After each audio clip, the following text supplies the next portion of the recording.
Hi, and it's Claire Maxfield from CMI and Personal Branding and Presentation Success Strategies. Last year, I was packing to go away, and I used to always pack by using the roll-up method. I'd heard that was a really good way to get the maximum sort of pieces in your wardrobe without them sort of getting ruined.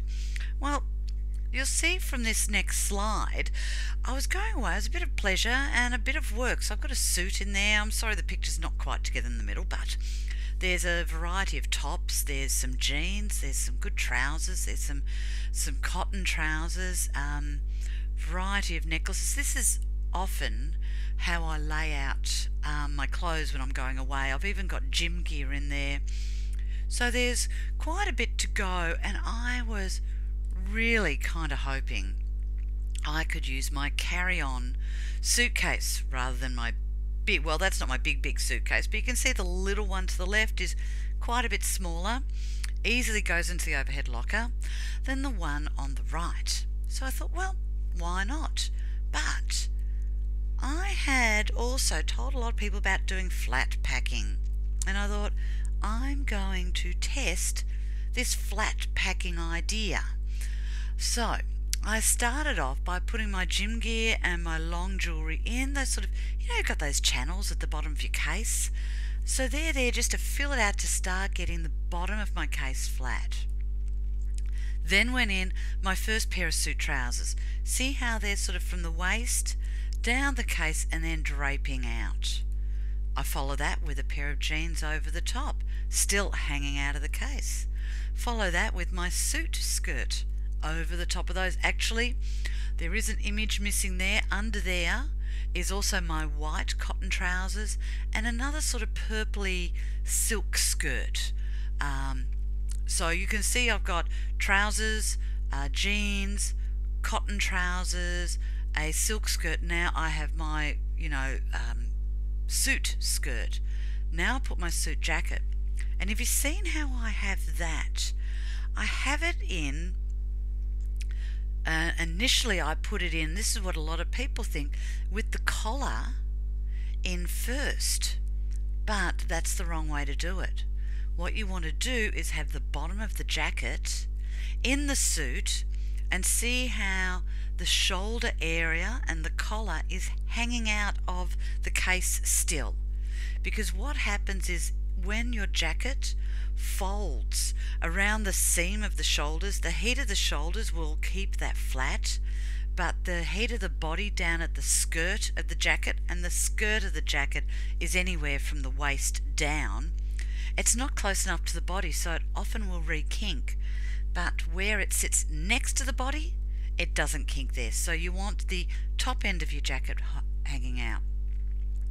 Next, I've started putting just some of my light tops in. Again, I'm even putting them in flat pack. I'm not even folding them or rolling them. Next comes my little leather jacket. So again, all of this stuff is literally flat packed.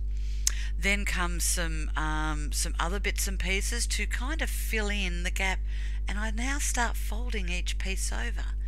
So you can see here my leather jacket has started folding over the smaller pieces under here. So under there I've got my underwear, I've got some smaller tops, and from here you'll see everything gets folded over. And even here are my trousers. So they're still hanging out, and then I tuck them in. Now this is all in that little case. Then I start feeding my shoes on the top. So there's a pair of runners, a pair of walking shoes, 2 pair of court shoes. Now look what happens. That is my case with all my clothing in it. I thought, okay, I'm now going to roll everything, and I will still hang my suit pieces out flat on top of all the rolled pieces with my my runners. So now the image before, you've seen the suit cat with it fully flat packed. This one, everything is rolled with my runners on the top. You can see everything's rolled down there, runners on top. I've tried to sort of roll it around. I've sort of got these a little bit out of order. So this is everything rolled around with the suit on the top. And look at the gap. Look how high my suitcase is sitting up with the same amount of items in there. Haven't even added my toiletries in yet. Same case, same amount of items. The one on the left completely flat packed. The one on the right with just my suit hanging out and everything else, all my other tops rolled. So I think we can see that flat packing is the way to go. And to finish it off, just look at what you do need to pack. This here is, small moisturizer, cleanser, dry shampoo, toner, deodorant, and here it's a full-size toner, full-size cleanser, lots of bits. Sometimes you just don't need it all. I ended up taking this little toilet bag on the left and leaving behind this large one on the right. And to finish up, this was just a quick little video to show you what you can do. Here's a list of all the things you should pack and just keep handy so you know you've got exactly what you need with you. Claire Maxfield from CMI, as well as Personal Branding and Presentation Success Strategies. This is a quick packing guide. I hope you've enjoyed it.